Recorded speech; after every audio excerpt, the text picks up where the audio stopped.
En abril del año 2002, Ray Krohn, ex preso condenado a muerte, se convirtió en el prisionero número 100 en los que pasaron por la prueba de ADN desde que la pena de muerte se reincorporó en 1976.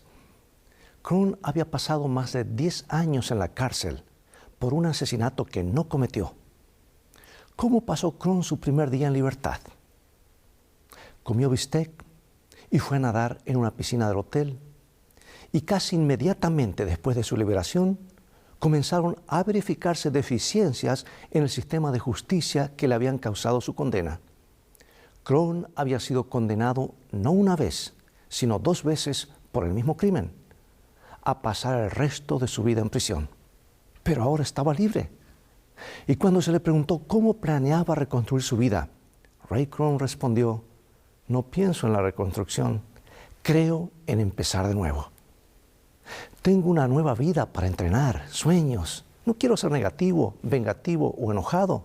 No tengo tiempo para eso". ¿Sabes que la vida, la muerte y la resurrección y la ascensión de Jesucristo fueron medios de liberar al hombre del poder del pecado y la muerte y nos devuelve a una relación correcta con Dios mismo? Somos llamados a vivir libres en Cristo. La lección de hoy describe el papel crucial que el bautismo juega en el cambio extremo de la vida del pecador.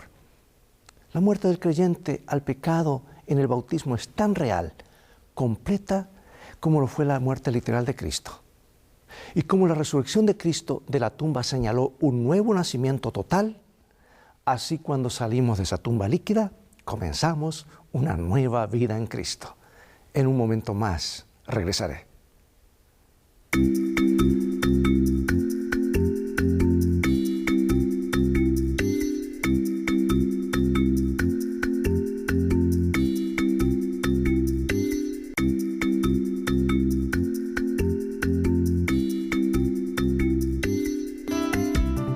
Lecciones de Vida, un estudio semanal de las lecciones de la Escuela Sabática. Comencemos nuestro estudio con esta hermosa promesa en Gálatas capítulo 4, versículo 7. Así que ya no eres esclavo, sino hijo, y si hijo, también heredero de Dios por medio de Cristo. O sea que Pablo le dice a los Gálatas que no debieran vivir y actuar como esclavos, sino como hijos e hijas de Dios, con todos los derechos y privilegios que eso implica. Una verdad que el joven Martín Lutero necesitaba escuchar. Y a medida que se profundizaban sus convicciones de pecado, Martín buscó obtener el perdón y la paz por sus propias obras. Llevaba una vida sumamente rigurosa, procurando mediante ayunos, vigilias y azotes someter los males de su naturaleza, pero la vida monástica no le trajo ningún alivio. Probó todos los sacrificios por los cuales pensaba que obtendría esa pureza de corazón que lo habilitaría a presentarse ante Dios aprobado. Y más tarde, al mirar hacia atrás, reconoció que era un monje piadoso que seguía estrictamente las reglas de su orden, pero que aún así no encontraba paz interior. Si alguna vez un monje se pudiese ganar el cielo gracias al monasterio, ese debería haber sido yo, dijo una vez. Pero no funcionó para él, porque posteriormente, recién cuando comenzó a entender la verdad de la salvación en Cristo, tal como se revela en Gálatas, que fue el libro que cambió su vida, pudo empezar a tener algún tipo de libertad espiritual y esperanza para su propia alma. Y como resultado, nuestro mundo nunca volvió a ser el mismo. Veamos cómo nos ayuda este texto a entender cuál es nuestra relación con la ley ahora que hemos sido redimidos por Jesús. Gálatas 3, 25 y 26. Nos dice así: Pero venida la fe, ya no estamos bajo el ayo, pues todos sois hijos de Dios por la fe en Cristo Jesús. La palabra pues aquí indica que Pablo ve una conexión directa entre este versículo y el anterior. Y al igual que el hijo de un amo estaba bajo la tutela de un pedagogo solamente mientras fuera menor, Pablo está diciendo que aquellos que vienen a Cristo por la fe ya no son menores. Su relación con la ley ha cambiado porque ahora son hijos adultos de Dios. ¿Sabes que el término hijos, por supuesto, no es exclusivo para los varones? Pablo obviamente incluye a las mujeres en esta categoría. Y la razón por la que usa el término hijos en masculino es porque tenía en mente la herencia familiar que se transmitía al descendiente varón, junto con el hecho de que la frase hijos de Dios era la designación especial del antiguo Israel en el Antiguo Testamento. En Cristo los gentiles ahora también disfrutan de una relación especial con Dios que había sido excluida para ellos en el pasado y que Israel sentía como exclusivista de ella. Bueno, tal vez te preguntes, ¿qué tiene el bautismo que lo convierte en un evento tan significativo? Pues veamos los siguientes versículos. Gálatas 3, 27, 28. Porque todos los que habéis sido bautizados en Cristo, de Cristo estáis revestidos. Y ya no hay judío ni griego, no hay esclavo ni libre, no hay varón ni mujer, porque todos vosotros sois uno en Cristo Jesús. Y ahora tenemos en 1 San Pedro capítulo 3, versículo 21, donde el apóstol Pedro también habló acerca del bautismo y dijo: el bautismo que corresponde a esto ahora nos salva, no quitando las inmundicias de la carne, sino como la aspiración de una buena conciencia hacia Dios por la resurrección de Jesucristo. Tanto Pablo como Pedro aquí consideran que el bautismo es una decisión radical para unir nuestra vida con Cristo. Y en Romanos 6, él describe el bautismo simbólicamente como una unión con Jesús, tanto en su muerte como en su resurrección. Y nuestra unión con Cristo, simbolizada por medio del bautismo, significa que lo que es una realidad en Cristo también lo es en nosotros. Lo que ocurre a Él, ocurre ahora a nosotros. Y dado que Cristo es el linaje de Abraham como coherederos de Cristo, ahora los creyentes también son herederos de todas las promesas del pacto que fue hecho a Abraham y sus descendientes. Ahora, detente a pensar qué es lo que en realidad es Cristo en nosotros. ¿Qué es lo que es? ¿Qué es tener Cristo en mí, como dice el apóstol? ¿Cómo debiera afectar cada aspecto de nuestra existencia esa verdad maravillosa de que ahora somos una nueva criatura? Después de comparar nuestra relación con Dios como la de hijos y herederos, ahora Pablo se explaya en esta metáfora al incluir el tema de la herencia. Y la terminología de Pablo evoca una situación en la que el dueño de una gran hacienda ha muerto, dejando toda su propiedad a su hijo mayor. Sin embargo, su hijo aún es menor. Y como suele suceder con los testamentos aún hoy, el testamento del padre estipula que su hijo debe estar bajo la supervisión de tutores y curadores hasta que alcance la madurez. Aunque legalmente es el dueño de la hacienda de su padre, al ser menor, en la práctica es poco más que un esclavo. Y la analogía de Pablo es similar a la del pedagogo en Gálatas 3:24. Pero en este caso el poder de los mayordomos y administradores es muy superior y mucho más importante. Porque son responsables no solamente de la crianza del hijo del amo, sino que también están a cargo de todos los asuntos financieros y administrativos hasta que el hijo sea lo suficientemente maduro como para asumir esas responsabilidades por sí mismos. Y ahora nos movemos a Gálatas capítulo 4, versículos 1 al 3, y leemos lo siguiente. Pero también digo, entre tanto que el heredero es niño, en nada difiere del esclavo, aunque es señor de todo, sino que está bajo tutores y curadores hasta el tiempo señalado por el Padre. Así también nosotros, cuando éramos niños, estábamos en esclavitud bajo los rudimentos del mundo. Bueno, tú dirás, ¿qué es esto de los rudimentos del mundo? Pablo está diciendo que el periodo del Antiguo Testamento, con sus leyes y sacrificios, era meramente un evangelio elemental que esbozaba las bases de la salvación. Por lo tanto, por más importantes e instructivas que fueran las leyes ceremoniales para Israel, solamente eran una sombra de lo que había de venir. Y nunca tuvieron la intención de ocupar el lugar de Cristo. Ajustar nuestra vida en torno a estas normas en vez de a Cristo es como querer retroceder en el tiempo. Y para los Gálatas, regresar a esos elementos básicos después de que Cristo ya había venido, era como si el hijo adulto, en la analogía de Pablo, quisiera volver a ser menor. ¿Captas tú el significado? Bueno, a continuación, el apóstol pasa a explicar qué hizo Dios para alcanzarnos y hacernos herederos. Gálatas 4:4. Y leo. Pero cuando vino el cumplimiento del tiempo, Dios envió a su Hijo, nacido de mujer y nacido bajo la ley. Bueno, este es uno de los informes más sucintos del Evangelio en las Escrituras.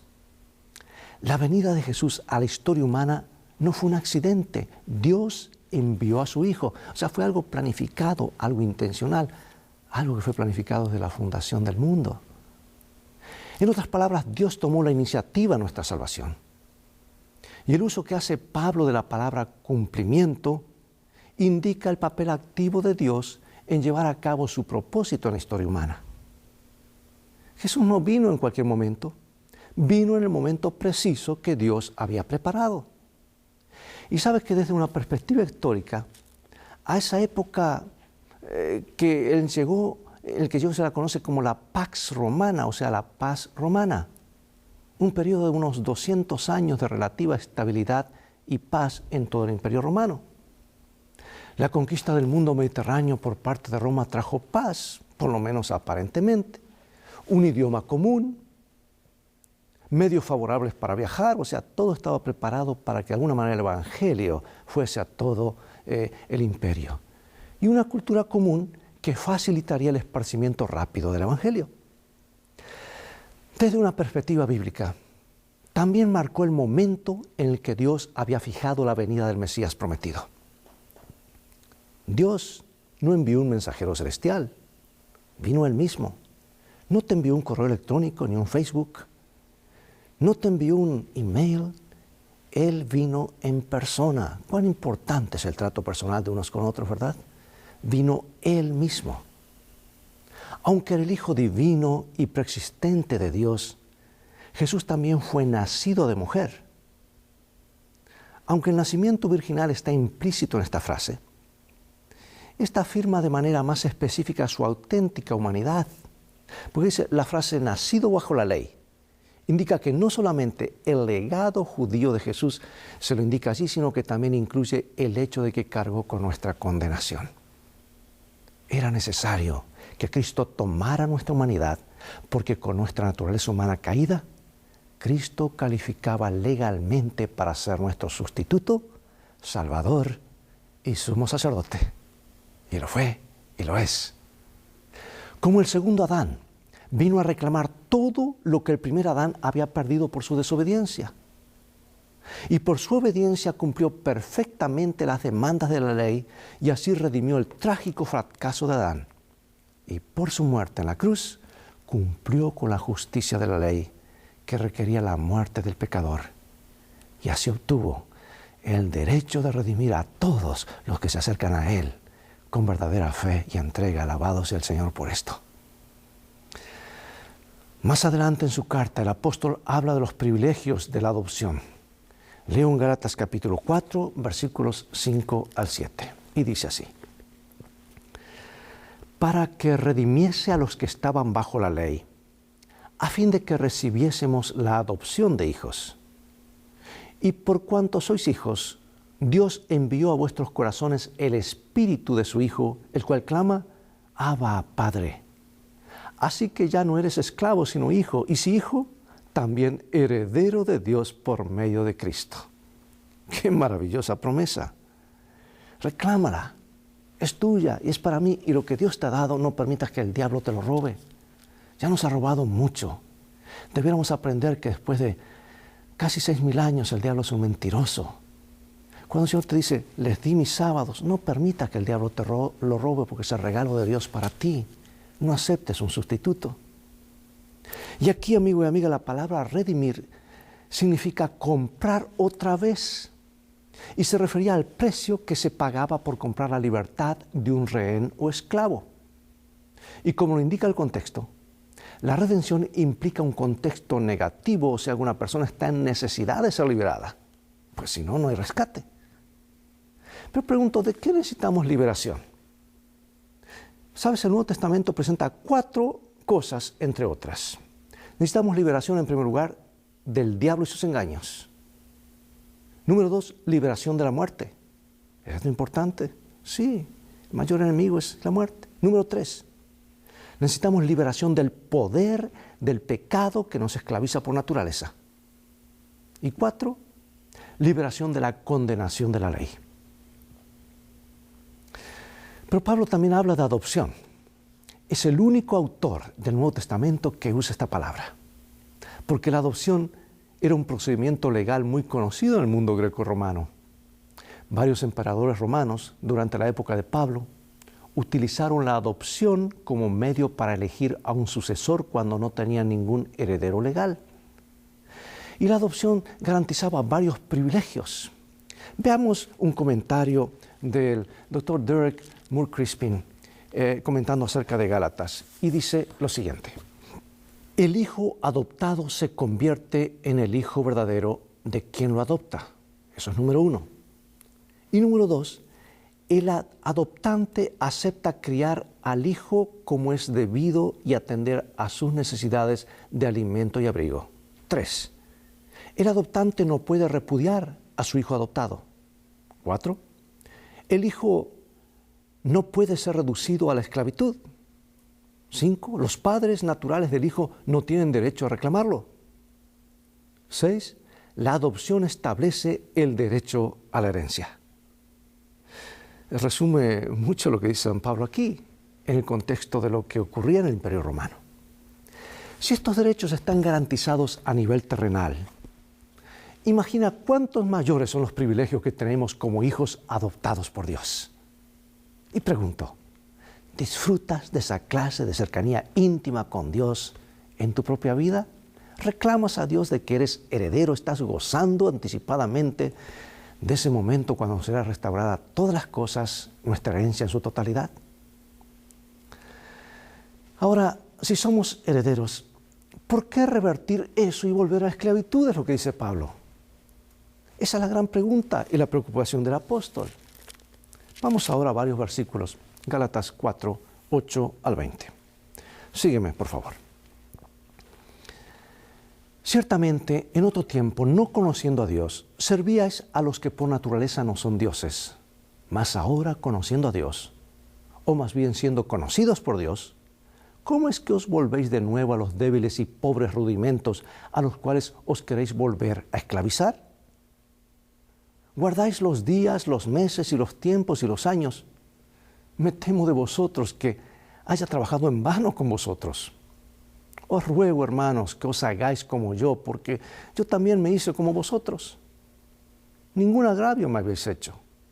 Pues vosotros sabéis que a causa de una enfermedad del cuerpo os anuncié el Evangelio al principio, y no me despreciasteis ni desechasteis por la prueba que tenía en mi cuerpo, antes bien me recibisteis como a un ángel de Dios, como a Cristo Jesús. ¿Dónde, pues, está esa satisfacción que experimentabais? Porque os doy testimonio de que si hubieseis podido, os hubierais sacado vuestros propios ojos para dármelos. ¿Me he hecho, pues, vuestro enemigo por deciros la verdad? Tienen celo por vosotros, pero no para bien, sino que quieren apartaros de nosotros para que vosotros tengáis celo por ellos. Bueno es mostrar celo en lo bueno siempre, y no solamente cuando estoy presente con vosotros, hijitos míos, por quienes vuelvo a sufrir dolores de parto, hasta que Cristo sea formado en vosotros. Quisiera estar con vosotros ahora mismo y cambiar de tono, pues estoy perplejo en cuanto a vosotros.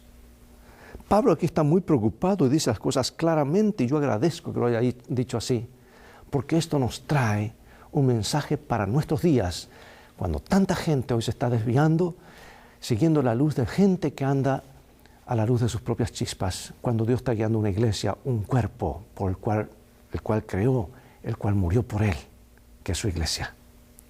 Y Pablo no describe la naturaleza exacta de las prácticas religiosas de los Gálatas, pero evidentemente tiene en mente un sistema falso de adoración que llevó a una esclavitud espiritual. De hecho, lo considera tan peligroso y destructivo que escribió esta carta tan apasionada, advirtiendo a los Gálatas que lo que estaban haciendo era como renunciar a la condición de hijos y hacerse esclavos. ¿Cuán astuto es el diablo? A lo bueno uno hace llamar malo, a lo malo uno hace llamar bueno. Y a veces las personas piensan que está haciendo una decisión correcta al dar la espalda a Dios y a su plan de salvación. ¿Sabes que muchos han interpretado la referencia de Pablo a los días, los meses, los tiempos y los años como una objeción no solamente contra las leyes ceremoniales, sino también contra el sábado? Sin embargo, esta interpretación excede la evidencia. En primer lugar, si Pablo realmente deseaba desestimar el sábado y otras prácticas judías específicas, resulta claro por Colosenses 2:16 que fácilmente las podría haber identificado por nombre. En segundo lugar, Pablo deja en claro que lo que estaban haciendo los Gálatas, sea lo que fuere, los ha llevado de la libertad en Cristo a la esclavitud.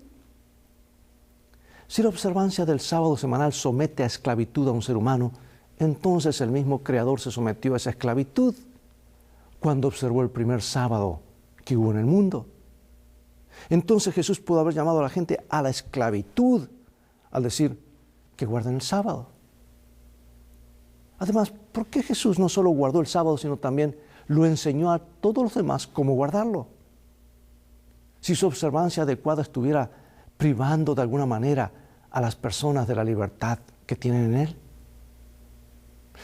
Como hijos e hijas de Dios adoptados, debemos aprender la vida del Padre, lo que significa vivir en Él y lo que significa compartir su amor con aquellos miembros de la familia que están perdidos. Hay gente que está luchando ahora mismo, fuera y dentro de la iglesia. ¿Cómo podemos aplicar las verdades y el mensaje de esperanza, de ser herederos, aprendidos hoy, a personas como estas? Por ejemplo, alguien envió el siguiente grito pidiendo ayuda a un cristiano en un sitio web. Escribió: a veces siento que Dios está a una galaxia de distancia de mí. Supongo que mis pecados pasados me siguen inquietando. Parece que no puedo olvidarlos. Y cuando pienso que están bajo control y no voy a cometerlos de nuevo, ¡boom! Ahí va de nuevo. Me complico más. Es como si el diablo se mofara de mí. ¿Podrás salir? No, no puedes, dice él. A veces me siento así, que me he hundido tan bajo, tan lejos de la gracia de Dios, que no puedo volver. Sé que no es cierto, que Dios conoce donde quiera que estés, pero a veces me pregunto si Él realmente me escucha. Hay personas en este mismo momento que se sienten solas, desahuciadas, pensando que Dios se ha olvidado de ellos. Pero déjame leerte esta hermosa promesa, maravillosa promesa, de este librito que después de la Biblia, el libro El conflicto de los siglos, El camino a Cristo, es el mejor manual de terapia espiritual. Página 100. Dice: presentad a Dios vuestras necesidades, gozos, tristezas, cuidados y temores. No podéis agobiarlo ni cansarlo. El que tiene contados los cabellos de vuestra cabeza no es indiferente a la necesidad de sus hijos, porque el Señor es muy misericordioso y compasivo.